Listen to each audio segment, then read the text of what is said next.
আর এবার আপনাদের ছবি দেখাবো। 7 সকালে এনআইএ টিম পৌঁছে গিয়েছে একেবারে শওকত মোল্লার খোঁজে। বিভিন্ন জায়গায় তল্লাশি চালানো হয়, শুধু তাই নয়, শওকত মোল্লার ছেলেকে নিয়ে পর্যন্ত একাধিক জায়গায় তল্লাশি চালানো হয় এনআইএ টিমের তরফে। পুলিশকে সঙ্গে নিয়ে শওকত মোল্লার জীবনতলার বাড়িতে পৌঁছে যান কেন্দ্রীয় তদন্তকারী আধিকারিকের সদস্যরা। শওকত মোল্লার ছেলেকে নিয়ে প্রাক্তন তৃণমূল বিধায়কের খোঁজ চালায় এনআইএ।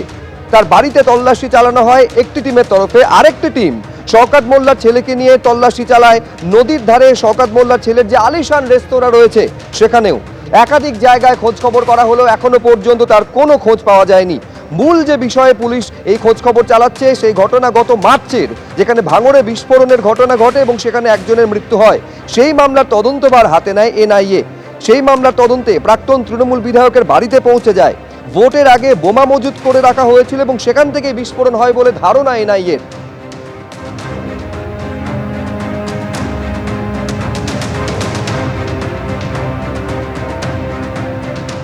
আর এরই মধ্যে স্থানীয়দের একাধিক অভিযোগ, একেবারে বিস্ফোরক অভিযোগ সামনে এসেছে।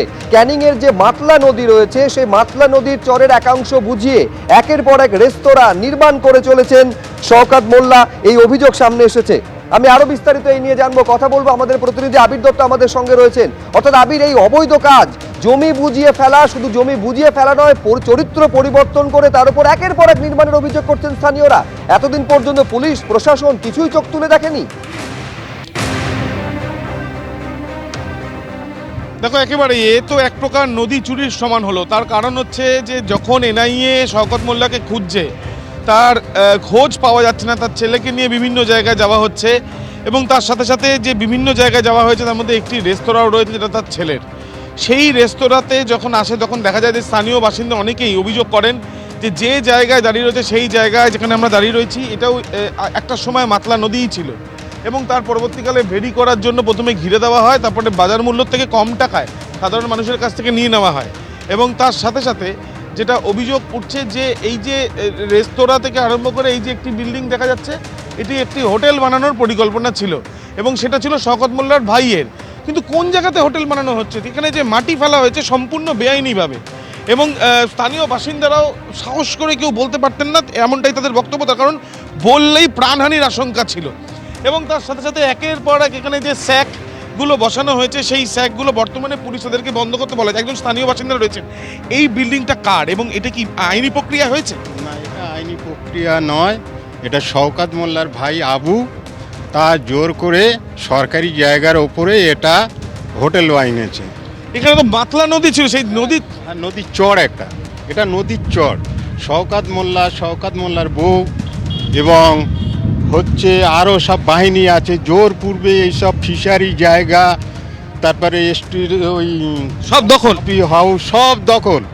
এবং মোনাব্বর মোল্লা, গোলাম মোল্লা এবং আবু জাফর মির। আপনারা তখন পুলিশের কাছে গেছিলেন, কেউ বলেছেন? পুলিশ আমাদের কথা শুনিনি এবং থানার মধ্যে আমাদের ঢুকতে দেয়নি সে সময়। কেন? বিধায়ক বলে? বিধায়ক বলে, এবং পুলিশ তো ওনাদের ছিল, তার জন্য আমাদের ঢুকতে দেয়নি। একেবারে তুমি দেখতে পাচ্ছ স্থানীয় বাসিন্দারা কিন্তু মুখ খুলছেন। এখানে যখন আমরা দেখছি যে এই যে বিল্ডিং, এই যে বিরাট আকারের একটি রেস্তোরাঁ যেখানে তল্লাশি চালানো হয়েছে, এই যে তল্লাশি যেখানে যেখানে চালানো হচ্ছে সেখানেও কিন্তু শওকত মোল্লার খোঁজ না পেলেও তার যে সাম্রাজ্য অটুট রয়েছে, এই যে ইমারতের সাম্রাজ্য, সেটা কিন্তু চোখে দেখলেই বোঝা যাচ্ছে। আবির, তুমি আমাদের সঙ্গে থাকো। একেবারে স্থানীয় বাসিন্দারা অভিযোগ করছেন যে মাতলা নদীর চর বুঝিয়ে দিয়ে এখানে শওকত মোল্লার ভাই তিনি একেবারে বিল্ডিং তৈরি করছেন। আর এখানেই প্রশ্ন, এই অবৈধ কাজ দিনের পর দিন, মাসের পর মাস ধরে হয়ে চলেছিল, তাহলে প্রশাসন, পুলিশ কি করছিল? নাকি এতটাই তার প্রতাপ ছিল যে পুলিশ প্রশাসন সবকিছু দেখেও চোখে ঠুলি পড়ে বসেছিল?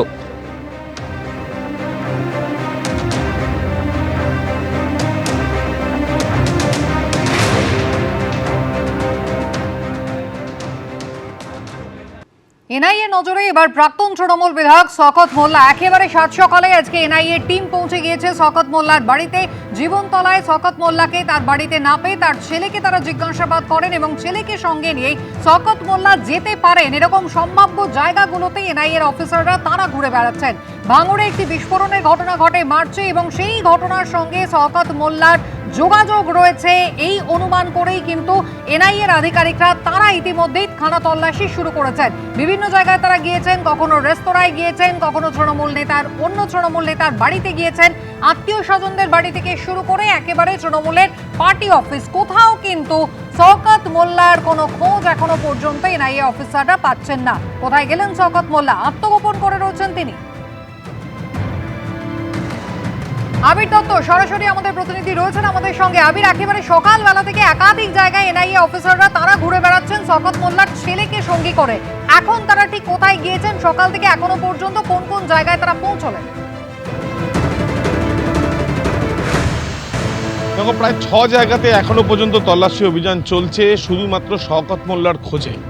এবং তোমায় জানাই যে তাদের বাড়ি ছাড়াও এক তৃণমূলের নেতা, পঞ্চায়েত সমিতির সহসভাপতি, তার বাড়িতে যেমন যাওয়া হয়, তার সঙ্গে সঙ্গে একটি আলিশান বিরাট আকারের একটি রেস্তোরাঁ, যে রেস্তোরাঁ একটি প্রত্যন্ত গ্রামে, এবং সেখানে এই যে রেস্তোরাঁটি হচ্ছে শওকত মোল্লার ছেলে, এমনটাই স্থানীয় সূত্রে জানা যাচ্ছে। সেখানে গিয়ে তল্লাশি করা হয়, সেখানেও পাওয়া যায়নি। কিন্তু সেখানে তল্লাশি করতে গিয়ে স্থানীয় বাসিন্দারা অভিযোগ করেন যে আমার পেছনে এই যে ভেড়ি দেখতে পাচ্ছ,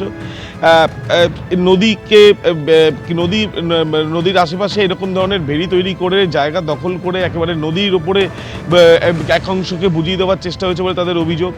একের পর এক জমি নিয়ে সেখানে বড় বড় রেস্তোরাঁ তৈরি করা হয়েছে, বিল্ডিং তৈরি করা হয়েছে। শওকত মোল্লার বিরুদ্ধে তারা অভিযোগ করছেন।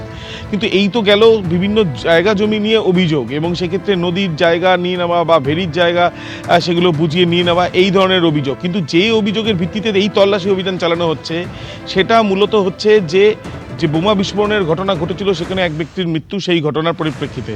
কিন্তু শওকত মোল্লাকে গতকাল পর্যন্ত এই এলাকার বাসিন্দারা তার বাড়ির কাছে দেখেছেন, এবং গতকাল এনআইএর কাছে খবর যে গতকাল তারা সে কলকাতাতেও গিয়েছিল ঠিক এই বাড়ি থেকে, তো তারপর থেকে তার খোঁজ নেই, সে কোথায়। সেই খোঁজে বিভিন্ন জায়গায় তার আত্মীয় স্বজন থেকে আরম্ভ করে বিভিন্ন জায়গাতে সম্ভাব্য যে জায়গায় থাকতে পারে বলে পরিবারের তরফ থেকে বলা হচ্ছে, সেখানেই তল্লাশি অভিযান চালানো হচ্ছে। এবং এনআইএর একটি সূত্র থেকে আমরা যেটা জানতে পারছি যে তারা মনে করছেন এই বিস্ফোরণের ঘটনা মূলত দুটি কারণে ঘটেছে। প্রথম, বোমা তৈরি করা হচ্ছিল এবং নির্বাচনের আগে ভয়ের বাতাবরণ তৈরি করার জন্য। দ্বিতীয়, এই ঘটনার পিছনে শওকত মোল্লার একটা হাত থাকতে পারে, এবং সেই জন্যই যে অভিযোগগুলো সামনে এসছে, তথ্য প্রমাণ সামনে এসছে, সেই পরিপ্রেক্ষিতেই তাকে জিজ্ঞাসাবাদের প্রয়োজনীয়তা থাকলেও এখনো পর্যন্ত কোনো রকম এনআইএ-কে সহযোগিতা শওকত মোল্লা করেননি। একেবারে শওকত মোল্লার হদিশই কিন্তু এখনো পর্যন্ত পাওয়া যাচ্ছে না। আবির, আমি তোমার কাছে আবারও আসবো, তুমি সঙ্গে থাকো। স্থানীয় মানুষরা কিন্তু এবার ক্যামেরার সামনে মুখ খুলছেন, ভুরি ভুরি অভিযোগ রয়েছে এই শওকত মোল্লার বিরুদ্ধে। দেখুন। না না, পালায়নি, যেখানে হোক লুকিয়ে আছে। ক্রিমিনাল কোনো দিন পালাতে পারে না, মাটির ভিতরেই লুকিয়ে আছে, এখানেই আশেপাশেই লুকিয়ে আছে। আশেপাশে লুকিয়ে আসে, তদন্ত করলে ধরা পড়বে। আজকের ফুটবল খেলার মাঠ, আজকের আমাদের এই বাচ্চারা খেলা করে, সেই বাচ্চারা আজকের খেলা করতে পারছে না কেন? এই ফুটবল খেলার মাঠটা কেউ গিট্টি ফেলছে, কেউ হচ্ছে তোমার বালি ফেলতেছে, মোট করে A to Z পুরো 2 নম্বর ব্লক। সেই ওই দিক দিয়ে 18 বাকি থেকে মালটা ফেলছে, 18 বাকির লোক এসে মালটা ফেলছে, তাদের কাছ থেকে মাছগুলি টাকা নেওয়া হচ্ছে। আর আজকের আমাদের বাচ্চারা খেলা করতে পারছে না। বিগত দিনে উনি ক্ষমতার অপব্যবহার করে কিভাবে সমগ্র এই ক্যানিং পুরো বিধানসভাকে একটি সন্ত্রাসের হাতুড় ঘরে পরিণত করেছিলেন। এখানে বেআইনি অস্ত্র থেকে শুরু করে বোমা প্রচুর পরিমাণে মজুত করেছেন। এই ক্যানিং পূর্ব বিধানসভার মাটিকে উনি রক্তাক্ত করেছেন, কুলসিত করেছেন। এই পূর্ব বিধানসভার নাম উনি বদনাম করেছেন সমগ্র পশ্চিমবাংলার মানুষের কাছে, যে আমরা সন্ত্রাসী এবং একটি খুব খারাপ এলাকায় বসবাস করি। আমরা এই যে অপবাদ থেকে আমরা আজ মুক্তি চাই। এনাকে যত দ্রুত সম্ভব শ্রীঘরে পাঠাতে হবে। শ্রীঘরই এনার একমাত্র জায়গা, এবং সেখানে ওনার অবস্থান করা উচিত। উনি খুব খারাপ, ওনার শাস্তি হোক। ওনার ছেলে কয়েকশো বিঘে চর দখল করে ক্যাফে করেছে। ওনার অপোজিটে ওনার নিজের ভাই একটা বিশাল বড় একটা বিল্ডিং করছে, 5 স্টার হোটেলের সমান। এখানে প্রায় 63 বিঘের জমির উপরে অনেক টাকা সম্পত্তি শওকত মোল্লার স্ত্রী বানু মোল্লা নিজে বিক্রি করেছে। সম্পূর্ণ এর জন্য দায়ী শওকত মোল্লা এবং শওকত মোল্লার ঘনিষ্ঠরাও, শওকত মোল্লার স্ত্রীও। এবিপি আনন্দ, এগিয়ে থাকে, এগিয়ে রাখে।